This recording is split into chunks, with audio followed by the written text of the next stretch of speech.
The boardroom.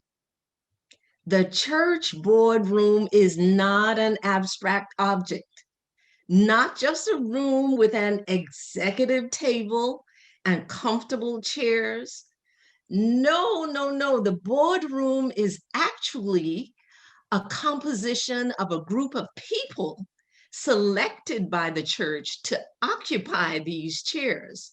They're entrusted with a responsibility of overseeing and managing the needs, the resources, and the mission of the church. This is such a sacred spot that certain people should never occupy these chairs. The weak, the timid, the distracted, the weary, the super sensitive, the skeptics, the inflexible, the doubter, complainer, the backstabber, the dream killer, the unbeliever need not occupy these chairs. These chairs are not for children. If it was, a booster seat and a seat belt would have been provided. There is no space here for immaturity in this room. When I was a child, I spoke as a child, I understood as a child, I thought as a child. But when I became a man or a woman seated in this boardroom, I'm required to put away childish things and childish behavior. Unfortunately, especially as a woman board chair, you sometimes gaze to the left and you gaze to the right, and you can see the protectors of the church police. They're all seated together, they're armed, and they are ready for war with dogged determination to protect the church from the pastor, who they feel needs to be kept in check. That's what they sometimes feel about female leadership. They come as representatives of the church, elected to serve or campaigned to serve, and it's for probably an entire 3-year stint. But church governance is not a democracy. It's a theocracy, and board members should be astute enough, discerning enough, and spiritual enough to know and recognize that in this room, we wrestle not against flesh and blood, but against principalities and powers and rulers of the darkness of this world. It's against spiritual wickedness sometimes in high places that we fight. This, my friend, is no game room. It is not a place where we gather to display our competitive spirit or sword rivalries.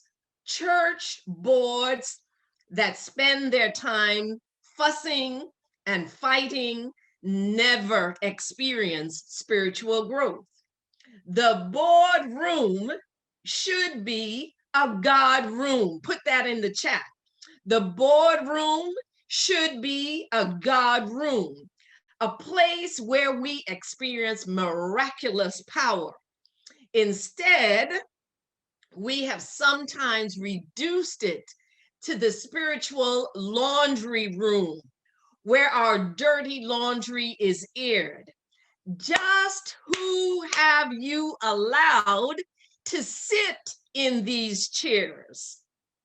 If all of the above is true, then the selection of board members becomes a critical process.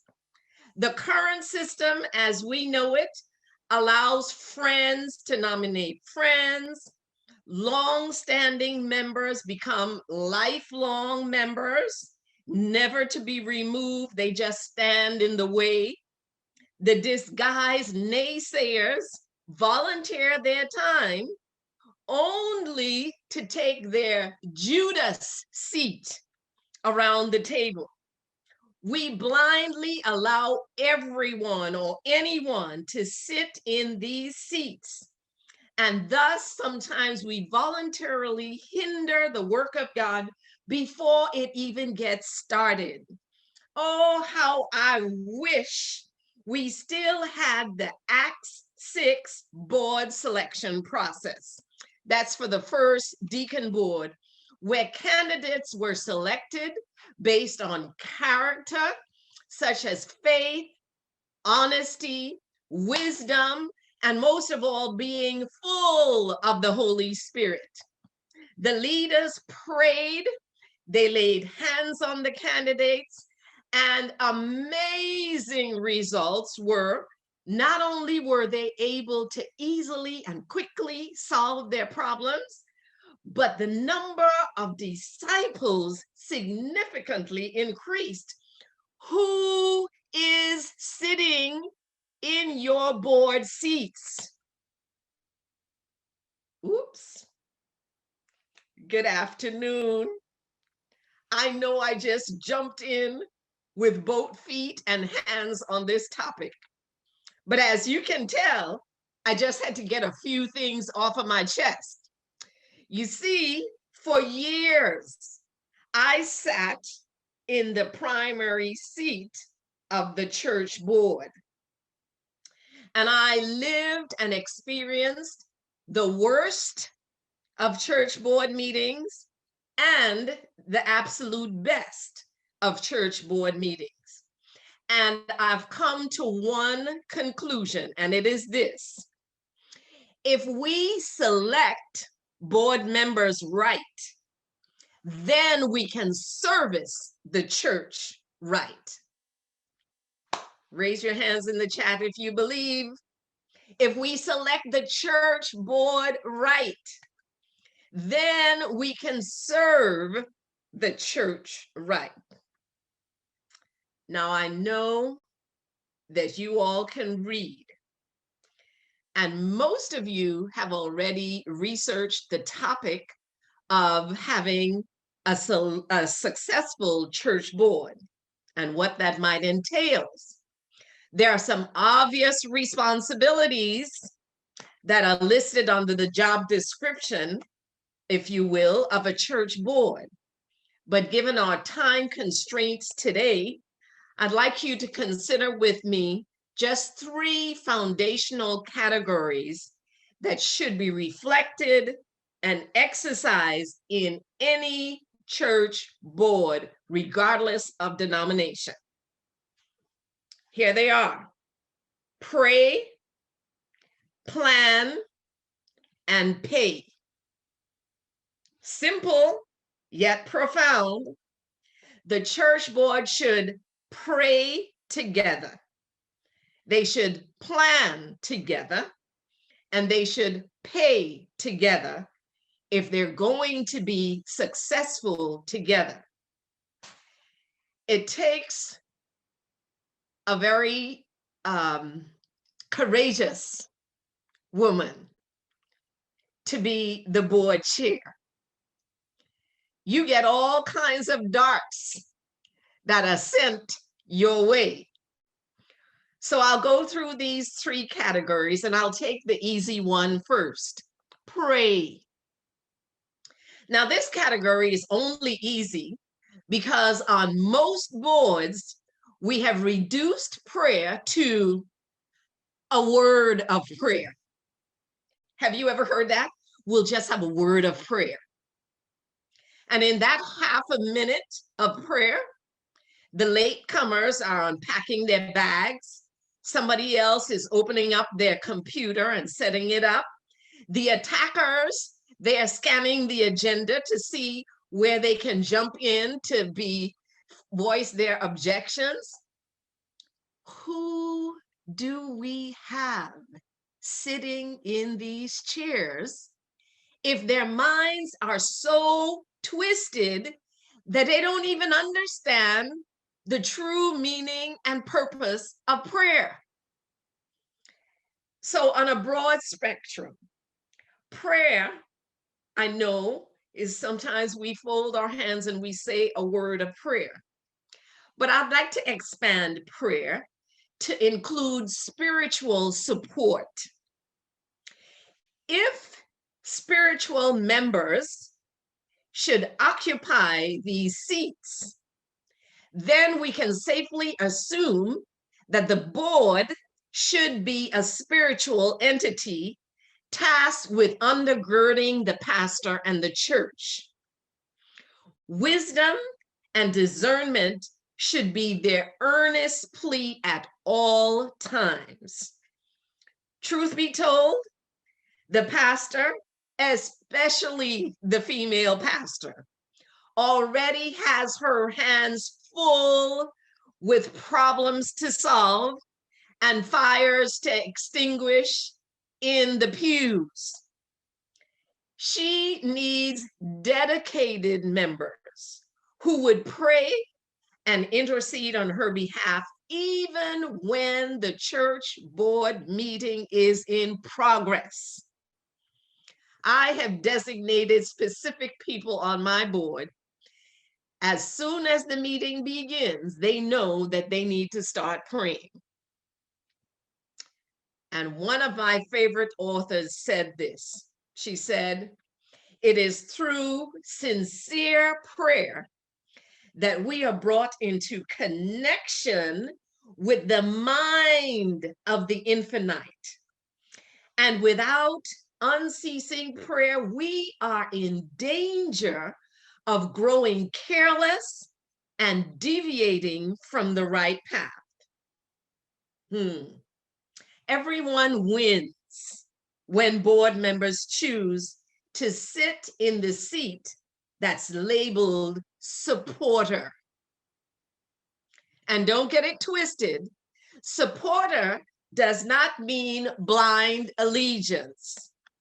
True supporters can tell you when you are right, but they can also share with you when they think you are wrong.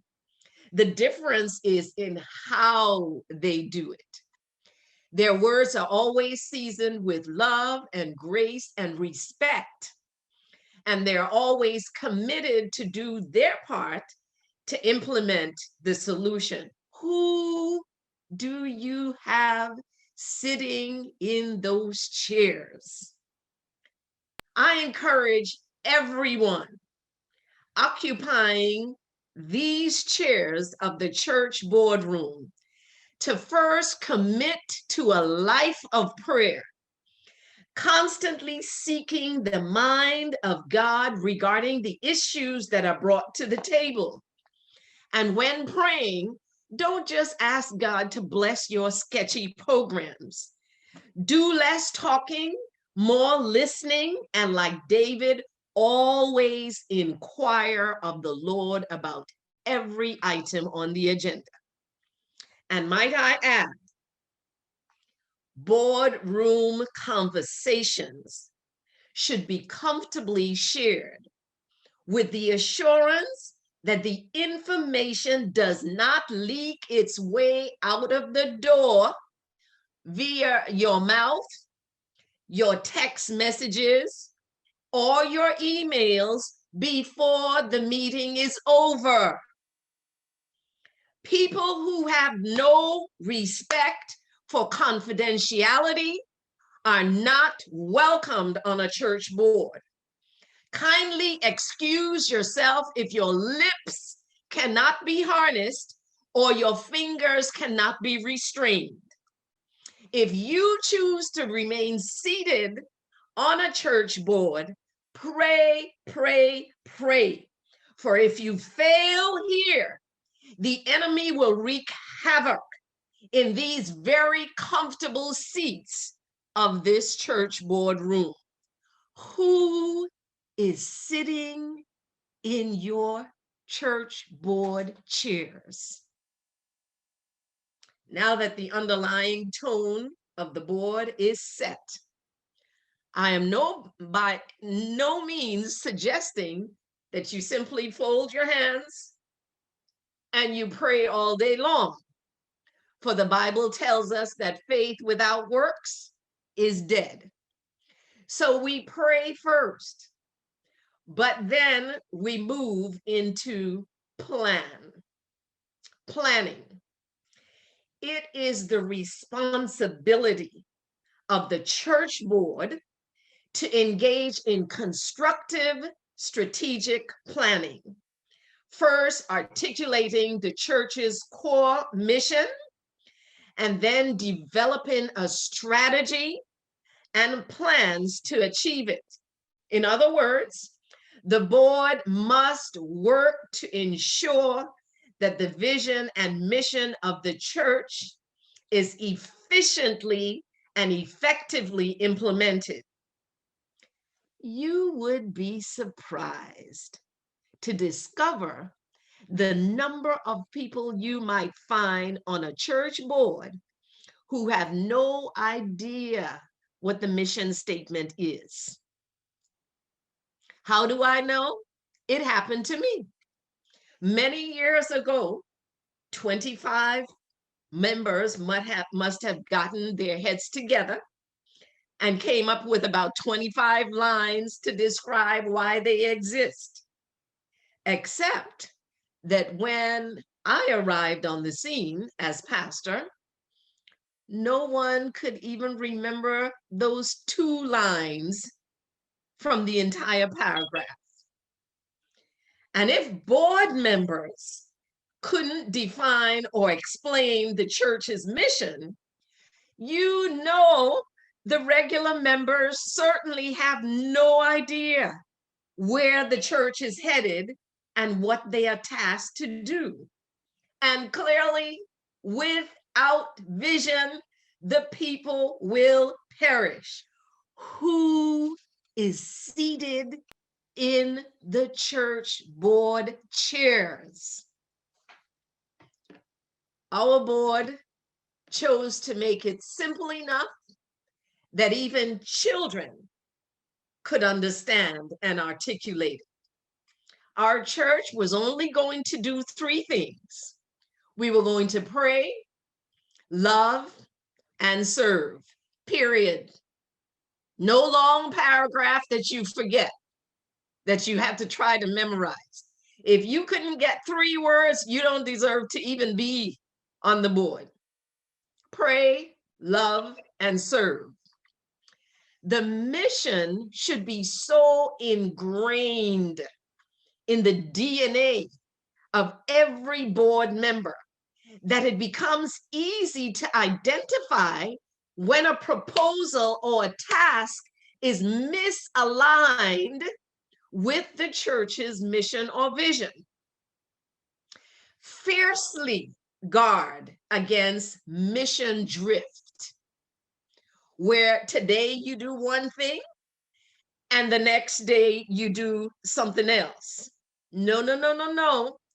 Vision and mission should be the horses that pull the church board cart and not the other way around. Once we have a vision and a mission in place, then what should be the focus of the board? Well, I'm sure you may have heard this a number of times. People just say it. Pastor, that has never been our policy. Have you heard that statement before? That would tend to make you think that the church board is all about drafting policies. A definition of policy guidance would be the drafting of guidelines written in an attempt to prevent bad things from happening. But as good as that may be, let's not policy ourselves to death. Leave some room for flexibility when an exceptional situation requires it. So if the board is not really solely about policy drafting and implementation, then what is the main work? Well, I'm glad you asked. And because I don't want you to leave this virtual meeting saying, Oh, that Pastor B's comments might have been slightly unrealistic. I'm not going to use my own words. I'm going to read from our little black book. You know, the one that some board members believe to be the second Bible, the church manual, which, by the way, is not God-breathed, but it does provide healthy suggestions for your consideration. So here it is. I'm reading from page 126, the work of the board. The most important item on the agenda should be planning the evangelization of the outreach territory. The pastor and the board will initiate and develop plans for public evangelistic campaigns. Number 2, coordinating outreach programs of departments.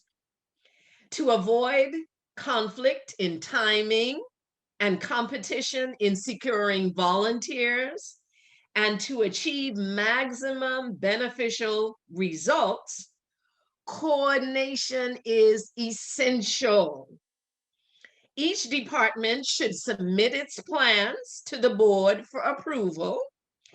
The department also reports to the board on the progress and the results of their outreach programs. Number 3, the personal ministries department should enlist all members. Who did I say? Not just the deacons. All members should be enlisted, even the children, in some form of personal outreach.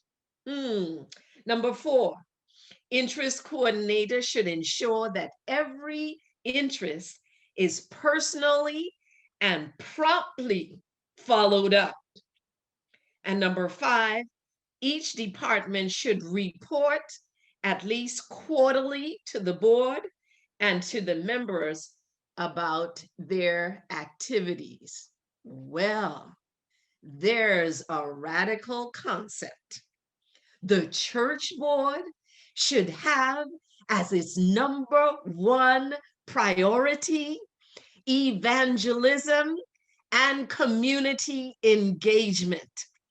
When I sat in the seat of board chair, my first item to introduce to them was a copy of this page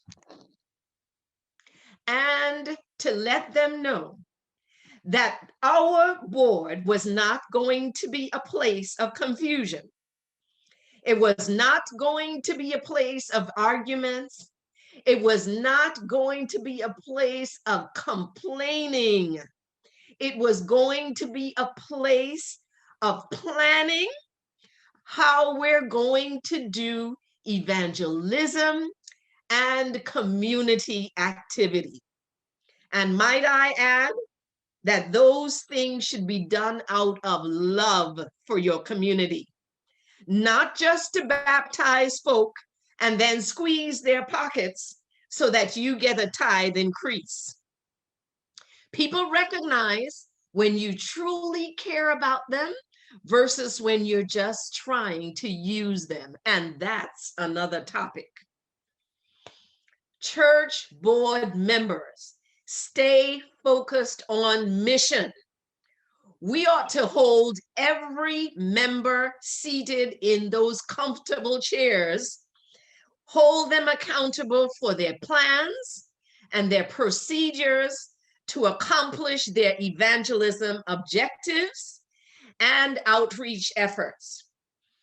If you dare to request funding for your department on the church board, then the board has a responsibility to inquire as to how those funds are being used to evangelize and to meet the needs of the community. And yes, we want a written statement of your goals and objectives And we also require a written report of your expenditures and activities that blessed your community. This may be just a church, but certainly it should never be a mom and pop operation. Everything must be done decently and in order. Who is seated in these church board seats? Which leads me to the third step. The church board must pray together. They must plan together, but they must also pay together. Now, another critical duty of the church board is to oversee and ensure that there's responsible stewardship of church resources and that it maintains financial accountability and solvency. This is the least that we can do to show appreciation to our church members who work hard and they give sacrificially to ensure kingdom growth and community development.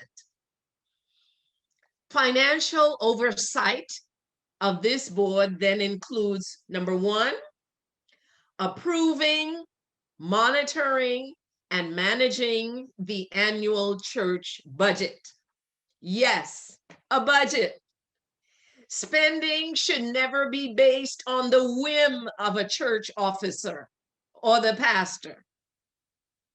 Any financial consultant will tell you that in order for a home to be financially healthy, the members should try to live by a budget so that their expenses never exceed their income and cause you to go into debt. And hear me clearly, if you can't live by a budget in your own house, you will not see the urgency to live by a budget in the church house. Debt is equivalent to spiritual lynching of the church. I said it. Yes, debt is like spiritual lynching of the church. It's the rope that's tied around the neck of the church that chokes it to death so that the church can't help itself and it cannot offer help to save anyone else or help any other members of the community. When there's a hurricane, when there's devastation in the community, have you heard members say, oh, I wish we had enough money that we could help? What? You are the church. Why don't we have money to help? Debt equals debt. And I'll spell it so that you don't get it confused. D-E-B-T, debt, equals D-E-A-T-H, death of the church board. You can put that in the chat. The board then should be intentional about providing direction and guidance to prioritizing spending so that the church's mission, which is evangelism, should have the necessary financial resources to support it. You can tell what's important to a family just by looking at their budget. If they allocate $300 for restaurant dinners and $100 for groceries, it simply tells you that this family plans to eat out more than they plan to cook, right? Similarly, when you look at a church budget and it says $1,000 for bulletins, but $750 for evangelism. I know then that the church is more concerned about church format rather than making community friends. That will preach right there. But I can tell you the real problem and the travesty is that this can possibly continue for 365 days by everyone around the table simply responding, aye, when the vote is called for on the board, all in favor, aye. And the reason sometimes everybody just says, aye, is that they really don't know how to read and interpret the financial statement that's given by the treasurer. Who is sitting in these chairs? And it's worse if the person sitting in the chair seat, the board chair, it's worse if that person is clueless. And there are pastors that are clueless. No one, can I say this? No one should leave the seminary and enter the real world without having some basic courses in financial management. The church and the board cannot survive unless it is operating under solid financial principles. Indeed, it's a matter of life and death. I'd like to quickly just tell you the reason why I discovered how important this was. As a female pastor, I was commissioned to a church and was my first order of business was to build an activity center. There was a hole in the ground. This is a $7 million project. If I knew nothing about finances, I'm already dead in the water. We go through that building process. We get to almost close to the end of it, and the contractor dies all of a sudden. When that happens, lawsuits begin flying left and right, and they're coming directly at me, the pastor. Appeal to the conference. The conference tries to help, but to do that, I now have to negotiate payments with these contractors. How much am I paying them on a dollar? If I had no knowledge of finances, the church is now dead in the water. We do all of that.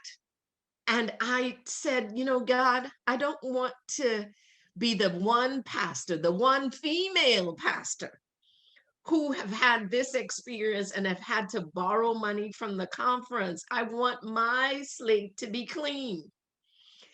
The Lord directed me to a banker who so graciously said he'll try to do something to help. What he did was lower my interest rate. And if you don't understand how interest rates go, listen. The loan that we had was a 6.5 interest rate. The loan that this banker was going to give me was a 3.5 interest rate, which means that I could now pay for the mortgage and get the additional funding that I could now pay back the conference, the money that they loaned to our church, and our slate is now clean. If you don't understand the financial world and you are sitting in the seat of a board chair, ladies, don't destroy your reputation like that. Get whatever you need to understand these financial processes, and so you know exactly how to move forward to keep your church in good standing. So refinancing a mortgage, interest rates, contract and negotiations, all those things are things that you need to fully understand. But lastly, financial oversight also includes working with auditors to perform annual audits and to maintain compliance with state and federal laws and to safeguard, check this out, to safeguard against church embezzlement. Yes, there might be thieves sitting in those very seats. Wow. And they can cover their fraudulent activities without you knowing. So it's important that you work with your auditors. Keep minutes, articles of incorporation, contracts, receipts secured in a filing cabinet or in secure servers. And our time is almost gone, but let me summarize with this statement. Anyone chosen to be a part of a church board should recognize the honor and the incredible responsibility they assume when they are seated in these chairs. Help and training, orientation should be provided for every member seated in those chairs so that they have a clear understanding of their responsibility and they are thoroughly equipped to serve their church, their pastor, and their God. Be sure, women, be sure as a church board that you covenant to pray together, plan together, pay together, and be careful who you allow to sit in those sacred seats.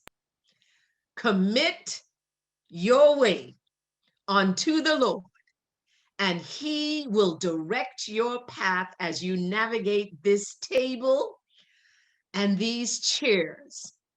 He will direct your path, and the world will be a better place. Your church will be a better place just because of the consecrated efforts of the church board. God bless you as you move forward in these efforts.